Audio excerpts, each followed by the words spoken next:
மாலை முரசு டிவி நேயர்களுக்கு அன்பான காலை வணக்கம். இன்று ஆடி 18 ஆகஸ்ட் 3 திங்கட்கிழமை. இந்நாளுக்கான ராசி பலன்களை பார்ப்போம். மேஷராசி அன்பர்களே, இந்த நாள் உங்களுக்கு அனுகூலமான நல்ல நாளாக அமையப் போகிறது. சந்திரன் விரயஸ்தானத்தில் இருக்கார். விரய சனி நடந்து கொண்டு இருக்கிறது, அவரோடு சேர்ந்து இருக்கார். மேலும் அந்த சந்திரன் சனியுடைய சாரத்திலே இன்றைய நாளில் இருக்கார். இதெல்லாம் நேரடியாக நற்பலன் தரக்கூடிய அம்சம் கிடையாது, பின்னடைவுனே சொல்லலாம். ஆனால் அந்த சந்திரன் குருவுடைய பார்வையை பெறுகிறார். அதோடு மட்டும் கிடையாது, குரு சந்திரனுடைய பரிவர்த்தனை அப்படின்னு சொல்லக்கூடிய ஒன்று இருக்கிறது. இந்த பரிவர்த்தனை 4-12ஆம் இடமாக வருகிறதுனால இன்றைய நாள் என்ன ஆகுன்னா, நிறைய வேலை பார்த்து பலனடைவீங்க, செலவு பண்ணி அதனால் பலனடைவீங்க. இருக்கிற இடத்துலேருந்து வேறொரு இடத்திற்கு போகிறதுக்கான ஒரு அம்சம். தன்னுடைய செல்வத்தை எல்லாம் கொடுத்து மேலே கொஞ்சம் கடனும் வாங்கி ஒரு இடம் வாங்குறது, ஒரு வீடு வாங்கணும் அப்படின்ற விஷயத்தை பிளான் பண்ணுறது. வாகனங்கள் வாங்கும்போது அதை கடனில் இஎம்ஐயில் வாங்குறது, இப்படியான விஷயங்கள்லாம் இன்றைய நாளில் இருக்கிறது. அப்போ இன்றைக்கு பலன் கிடைக்கும். வேலை நிறைய பார்க்கணும், செலவு நிறைய பண்ண வேண்டியது இருக்கும், அப்போ பலன் கிடைக்கும். ரிஷபராசி அன்பர்களே, இந்த நாள் ஆதாயமான நாள். உற்சாகமாக சந்தோஷமாக காணப்பட போகிறீங்க. இன்றைக்கு எதிர்பார்த்த விஷயங்கள் நடந்தேறும். ஒருத்தருக்கு 11ஆம் இடம் பலமாக இருக்கிறது அப்படின்ட்டா அவர் லைஃப்பில் என்னெல்லாம் நினைக்கிறாரோ அதெல்லாம் அவருக்கு கிடச்சிரும். லக்னாதிபதி 11ஆம் இடத்திற்கு போயிட்டார், 11ஆம் அதிபதி லக்னத்துக்கு வந்துட்டார். இப்போ ராசி நம்ம தினசரி பலன் பார்க்கறதுனால அந்த ராசி 11ஆம் இடம் அப்படின்ற ஒரு தொடர்பு வருகிறதுன்னு சொன்னால் அப்போது அவங்க எல்லாத்தையுமே ரீச் பண்ணிடுவாங்கன்னு அர்த்தம். ரிஷபராசிக்கு இந்த 11ன்றது இன்னமும் பலம் பெறக்கூடிய ஒன்று மற்றவர்களை காட்டிலும். எதனால் அப்படின்னா, ரிஷபராசி அதிபதியாக இருக்கக்கூடிய சுக்கிரன் 11ஆம் இடத்துக்கு போனால் தான் உச்ச பலத்தையே அடைவார். அந்த 12 வீடுகளில் வேறு எங்கே இருந்தாலும் அந்த உச்சன்றது 11ஆம் இடத்துல தான் அப்படின்றது ஒன்று இருக்கிறது. அதனால் இப்போ 11ல் சனியும் இன்றைய நாளில் சந்திரனும் இருக்கிறாங்க. அதனால் நல்ல பலன்கள் கிடைக்கும். ஆனால் அந்த பலனை நீங்கள் பிள்ளைகளுக்காக, உங்களுடைய கமிட்மெண்ட்டுக்காக அப்படியே ட்ரான்ஸ்ஃபர் பண்ணிடுவீங்க. உங்களுக்கு வரக்கூடிய நல்லதை அப்படியே கடத்துவீங்க. பெரும் தொகை வந்ததுன்னா அப்படியே பிள்ளைகளுக்காக, கல்விக்கு, கல்யாணத்துக்காக அதை எடுத்து வச்சுருவீங்க, செலவு பண்ணுவீங்க. சில பேர் தர்மம் பண்ணுவீங்க. ஏன்னா 5ஆம் இடம் அப்படின்றது இந்த புண்ணியம் காரியங்கள் சம்மந்தமானது, கோவில் சம்மந்தமானது, குலதெய்வம் சம்மந்தமானது. அங்கே தான் ராசி அதிபதி இருக்கார். அதனால் வரக்கூடிய செல்வத்தை தர்மம் பண்ணுறது. மிதுன ராசி அன்பர்களே, இந்த நாள் உங்களுக்கு மிகச்சிறந்த நல்ல நாள். இந்த நாளை தாராளமாக நீங்கள் பயன்படுத்தி கொள்ளணும். ராசி அதிபதியும் செவ்வாயும் சேர்ந்து ராசியில் இருக்கிறது, 10ஆம் பாவத்தில் சந்திரன் சனி சேர்ந்திருக்கிறது. அப்போ நீங்கள் இன்றைக்கு அப்படி ஒரு பர்ஃபார்மன்ஸ் கொடுப்பீங்க. அவ்வளோ சிறந்த செயல்பாடுகள் இருக்கும். நீங்கள் செய்த செயலை மற்றவங்க பிரமிப்பாக பார்க்குறது, என்னாலாம் இது முடியாதுப்பா அவர் செஞ்சிட்டாருன்னு சொல்கிறது, இதெல்லாம் தாண்டி நீங்களே நம்ம மறுபடியும் இந்த அளவுக்கு செயல்படுவோமா அப்படின்னு சிந்திக்கிற மாதிரி இருக்கும். அந்த 1-10ஆம் இடங்கள் வலுத்துட்டா இன்றைக்கு அப்படி இருக்கிறது. அப்போ செவ்வாய் புதன் சேர்றாங்க. புதன்னா புத்தி, செவ்வாய்னா சக்தி. ஒருத்தருக்கு சக்தி இருக்கும் ஆனால் புத்தி இருக்காது, ஒருத்தருக்கு புத்தி இருக்கும் ஆனால் சக்தி இருக்காது. இப்போ ரெண்டுமே சேர்ந்துருக்கும். ரெண்டும் சேர்ந்துருந்து 10ஆம் இடம்னு சொல்லக்கூடிய ஜீவன பாவமும் வலுத்துடுறது. இதெல்லாம் இருக்கிறதுனால இன்றைய நாளின் பணிகளை மிகச்சிறப்பாக செய்து முடிக்க போகிறீங்க. கடகராசி அன்பர்களே, இன்றைய நாள் நீங்கள் அனுபவத்தின்படி செயல்படணும். தெரியாத விஷயங்களில் இறங்கக்கூடாது. ஏன்னா இந்த ராசியாதிபதி 9ஆம் இடத்திற்கு போயிட்டார். குருவுடைய வீடு, பரிவர்த்தனை, சனியுடைய சேர்க்கை, சாரம், அதெல்லாம் பார்த்தோம் இல்லையா? அதனால் என்னன்னா, எதில் உங்களுக்கு அனுபவம் இல்லையோ அதுக்குள்ளே போகக்கூடாது. அப்படி போகும்போது ஒரு அனுபவஸ்தர் துணையாக இருக்கணும். ஒரு ஆலோசனை எடுத்துக்கிட்டு நீங்கள் செய்யணும். அதனால் இன்றைய நாள் நீங்கள் அனுபவம் இல்லாத விஷயங்கள், தெரியாத பிஸ்னஸ் செய்யக்கூடாதுன்னு பொதுவாக சொல்லுவாங்க. சொத்து வாங்கிறதா இருந்தாலும் கூட ஃபஸ்ட் டைம் இதுதான் ஒரு சொத்து வாங்க போகிறீங்க, அது என்ன மாதிரி ப்ராசஸ்லாம் நடக்கும்னே உங்களுக்கு தெரியாதுன்னு சொன்னால் தனியாக போய் அந்த வேலைகளில் இறங்கக்கூடாது. நல்ல தெரிஞ்ச ஒருத்தரை நீங்கள் அழைச்சிட்டு போகணும். நம்பிக்கையானவராகவும் அவர் இருக்கணும். அப்படியே அனுபவம் இன்றைய நாள் உங்களுக்கு கை கொடுக்கும்னு சொல்லலாம். சிம்மராசி அன்பர்களே, சந்திராஷ்டம தினமாக இந்த நாள் இருக்கிறது. 8ல் சந்திரன் மற்றும் சனி 2 கிரகங்களுடைய சேர்க்கை ஏற்பட்டிருக்கிறது. இப்படி சேர்க்கை ஏற்பட்டு அந்த 8ஆம் இடம், அந்த வீட்டுக்கு அதிபதி சந்திரன் சனிக்கு வீடு கொடுத்த கிரகம் குரு இல்லையா, அவர் உச்சபலத்தோடு இல்லை, கடகத்தில் இல்லைன்னு சொன்னால் இது வந்து கொஞ்சம் உங்களுக்கு பின்னடைவு தான். ஆனால் குரு கடகத்தில் இருக்கிறதுனால இன்றைய நாள் வந்து வீணாக போகாது, டைம் வேஸ்ட் ஆகாது, கெட்ட பெயர் வராது. நம்ம வந்து எதுவும் செய்யாமல் சும்மாவே இருந்திருக்கலாமோ, செஞ்சதுனால தான் பிரச்சனை, செஞ்சதுனால தான் செலவு அப்படின்ற நிலை வராது. உழைப்பிற்கு பலன் கிடைக்கக்கூடிய நாள்னு இந்த நாளை சொல்லலாம். ஆனால் உழைச்சாதான் பலன் கிடைக்கும். அதே மாதிரி நிறைய செலவு பண்ணுற மாதிரி இருக்கும். உங்களுடைய ஓய்வை வந்து விட்டு கொடுக்குற மாதிரி இருக்கும். சில டைமில் டைமுக்கு சாப்பிட முடியாமல் கூட போகும் சில பேருக்கு. இன்றைய நாள் கவனமாக இருக்க வேண்டிய ஒன்றே ஒன்று தான், கொஞ்சம் பெரிய வைத்தியங்கள் செய்து கொள்கிறீங்க, ட்ரீட்மெண்ட் அப்படின்னு சொன்னால் கவனமாக இருக்கணும். ஒரு முறைக்கு 2 முறை எல்லாத்தையும் கேட்டுக்கணும், செக் பண்ணிக்கணும். டாக்டராகவே இருந்தாலும் கூட எனக்கு இந்த பிரச்சனை இதுக்காக தானே இதை கொடுக்குறீங்க, இது சாப்பிட்லாம் இல்லையா, எனக்கு இந்த மாதிரி ஒரு அலர்ஜி இருக்குது அப்படின்ற மாதிரிலாம் நீங்கள் பேசி அதை வந்து எல்லாம் ப்ராப்பராக போகுதா அப்படின்றத கவனிச்சிக்கலாம். அது ஒன்றும் தவறு கிடையாது. ஒருவேளை அந்த மருத்துவர் ரொம்ப சீனியராக இருந்து கோவப்பட்டு டைம் கம்மியாக இருந்தாலும் கூட பரவாயில்லை. ஏன்னா நமக்கு வந்து நாம் தான் ஃபஸ்ட்டு முக்கியம், நம்மளுடைய ஹெல்த்து தான் முக்கியம். அப்படி ஒரு பெரிய விஷயங்களை டீல் பண்ணுறீங்கன்னா கிராஸ் செக் பண்ணிக்கணும். ஒன்றுக்கு 2-3 முறை திரும்ப திரும்ப சரி பார்த்தா கூட தவறு கிடையாது. கன்னிராசி அன்பர்கள், திருமண விஷயங்களுக்கு உகந்த நாளாக இந்த நாள் இருக்கிறது. நான் வீட்டில் ஒரு கல்யாணம் நடக்கணும்னு சொன்னால் சுவாமிக்கு ஒரு கல்யாணம் பண்ணுன்னு சொல்லுவாங்க. அந்த சுவாமி கல்யாணம் பண்ணும்போது வீட்டில் கல்யாணம் நடக்கும்ன்ட்டு அதை செய்யலாம். அந்த விஷயமும் கூட நிறைய பேர் செய்கிறதுக்கு முன் வருவாங்க. கோயிலில் இருக்கக்கூடியவர்கள், அர்ச்சக சுவாமிகள்லாம் வந்து எல்லார்ட்டையும் சொல்லி உபயதாரர்லாம் சேர்ப்பாங்க. அதே மாதிரி கஷ்டப்படக்கூடியவங்களுக்கு கல்யாணம் பண்ணுறதுக்கு முன்னாடி நிற்கிறது, அந்த கல்யாணத்துக்கு முக்கியமான செலவுகளை எடுத்து செய்கிறது, இதெல்லாம் செய்யும்போது கூட திருமண தடையெல்லாம் விலகும், வீட்டில் கல்யாணம் நடக்கும்.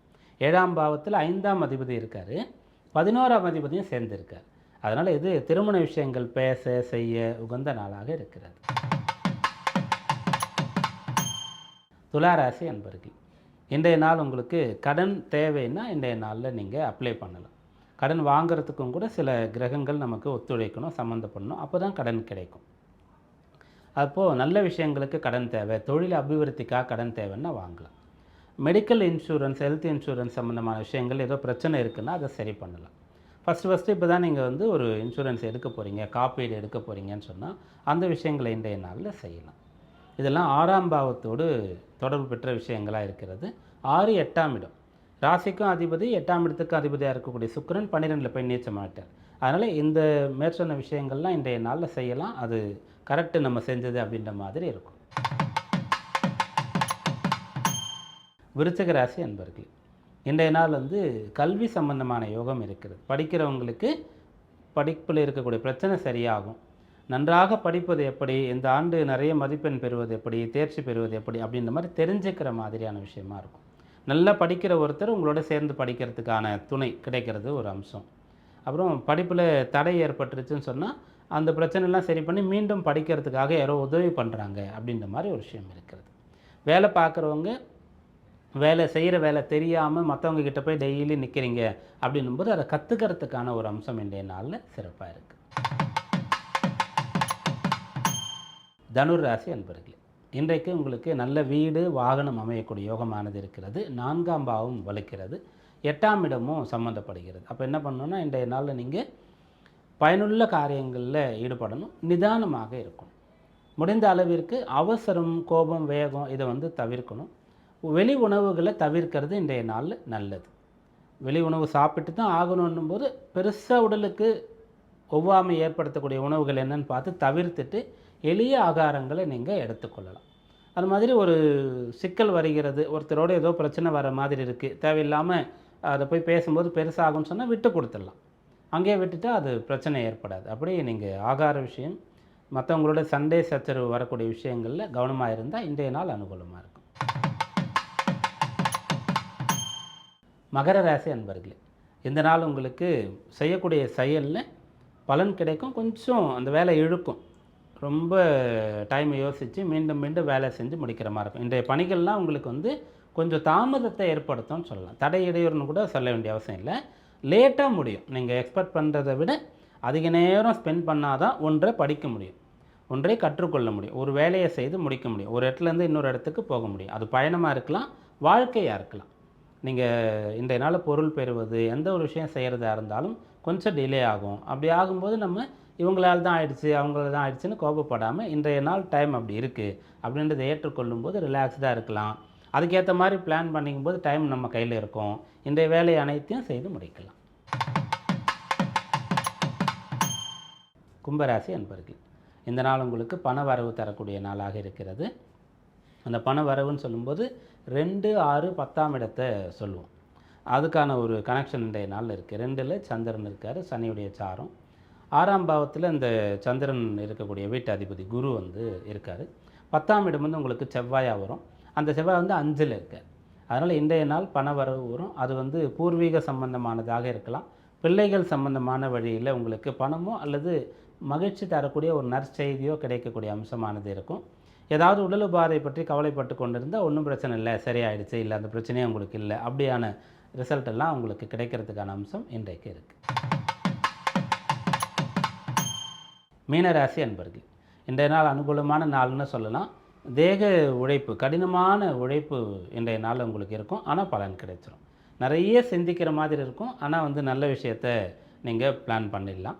தேவையில்லாத ஒரு குழப்பம், கவலை, பயங்கள் ஏற்படலாம். ஆனால் அதெல்லாம் சரியாயிடும். அப்படியே இன்றைக்கு வந்து கொஞ்சம் பின்னடைவை சந்தித்து மந்தமாக இருந்து பிறகு நல்ல பலன் அடையிற மாதிரியான ஒரு அம்சம் இருக்கிறது. சந்திரன் சனியுடைய தொடர்பு அதிகமாக பெறுகிறார். ஆனாலும் குருவுடைய தொடர்பு கிடச்சிடுது. அப்போது ஒரு பிரச்சனை, ஒரு தாமதம், உழைப்பு, ஆனால் ரிசல்ட் வந்து பாசிட்டிவாக இருக்கும். 5ஆம் இடம் சம்மந்தப்படுறதுனால தெய்வ அனுகூலம் தேவை.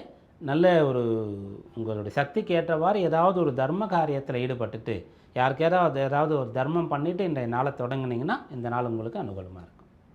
இன்றைக்கான ராசி பலன்களை பார்த்தோம். இன்று ஆடி மாதத்தினுடைய 18வது நாள். ஆடிப்பெருக்கு, ஆடி 18ஆம் பெருக்கு அப்படின்னு சொல்லுவோம். இதற்கான சடங்குகள், வழிபாடுகள் நிறைய இருக்கிறது. அது வந்து இந்த நீர்நிலைக்கு அருகாமையில் வசிக்கக்கூடியவர்கள், கிராமங்களில் இருக்கக்கூடியவங்க செய்கிறது ஒரு வழக்கம்.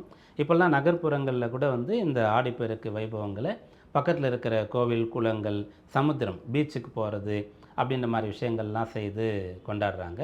இந்த ஆடிப்பெருக்கு அப்படின்னு சொல்லும்போது புது விஷயங்களை செய்கிறதுக்கான ஒரு நாள் அப்படின்னு சொல்லலாம். ஏன்னா இந்த ஆடி மாதம்னும் போது பெரும்பாலும் அதில் வந்து நல்ல விஷயங்கள், சுப காரியங்கள் அதை வந்து தொடங்கிறது இல்லைன்றதுனால இந்த ஒரு நாள் வந்து அதற்கு அனுமதிச்சிருக்காங்க. ஏன்னா ஒரு மாதம் முழுக்க வெயிட் பண்ணுற மாதிரி ஒரு காரியத்திற்கு வாய்ப்பு இல்லை, அவ்வளோ ஒத்தி போட முடியாதுன்னு சொன்னால் இன்றைய நாளில் ஸ்டார்ட் பண்ணலாம் சொல்லிவிட்டு, ஆடி மாதம்னு சொல்லும்போது கடக ராசியில் சூரியன் இருக்கக்கூடியதாக இருக்கும். அதனால அந்த 4ஆம் இடமாக காலபுருஷ தத்துவத்திற்கு அது வரும், சந்திரனுடைய வீடு. அப்போ விவசாயம் சொல்கிறதுக்கு உகந்த ஒரு மாதம் இது அப்படின்னு சொல்லலாம். ஆடிப்பட்டம் தேடி விதை அப்படின்னு சொல்லுவாங்க. ஆடி மாதத்தில் விதைத்து இந்த தை மாதத்தில் அறுவடை செய்கிறது அப்படின்வாங்க. இதுதான் அந்த தட்சிணாயனம், உத்தராயண காலங்களினுடைய தொடக்கமாக இருக்கும். இப்படி இதில் நிறைய விஷயங்கள் இருக்கிறது. விவசாயம் மேற்கொள்வது மாதிரி ஒரு தொழில், ஒரு உத்தியோகம், ஏதாவது கலை, வித்தை, கல்வியை கற்றுக்கொள்வது, அதையெல்லாம் இந்த நாளில் செய்யலாம். பொதுவாக வந்து ஒவ்வொரு விசேஷ நாட்களுக்கும் ஒரு தெய்வ வழிபாடு குறிப்பிட்டு சொல்லப்பட்டிருக்கும். இந்த ஆடிப்பெருக்கு, ஆடி 18ஆம் பெருக்குன்னா நம்ம வந்து பஞ்சபூதங்கள்னு சொல்லுவோம். அதில் இந்த கங்காதேவி, நம்முடைய அந்த நீரை வந்து நம்ம ஜலம், தண்ணீரை வந்து கங்கையாக பாவித்து வழிபடுவோம். அப்படியாக இன்றைய நாளில் அந்த நதிகளுக்கு சென்று அந்த தண்ணீரை வழிபட வேண்டிய ஒரு நாள். நீரின்றி அமையாது உலகுன்னு சொன்னாங்க இல்லையா, அப்படிப்பட்ட ஒரு நாளாக இருக்கிறது. இன்றைய நாளில் நல்ல விஷயங்களை தொடங்கலாம். விவசாயம் செய்யக்கூடியவர்களும் சரி, பொதுவாக எல்லாருமே சரி, விவசாயம் சிறப்பாக வரணும் அப்படின்ற ஒரு விஷயத்தை பிரார்த்தனை பண்ணலாம். அதற்கான உதவிகள்லாம் சக்தி இருக்கக்கூடியவர்கள் செய்யலாம். இன்று ஆடிப்பெருக்கு எந்த ஒரு விஷயத்தையும் தொடங்கும் போது பல்கி பெருகி நன்றாக வரும் அப்படின்றது ஒரு ஐதீகம். அப்படி நம்முடைய வாழ்க்கையிலையும் கூட மங்களம், நல்ல விஷயங்கள், செல்வங்கள் எல்லாமே நமக்கு சுபிக்ஷமாக பல்கி பெருகி கிடைக்கட்டும். மீண்டும் நாளை சந்திப்போம். நன்றி, வணக்கம்.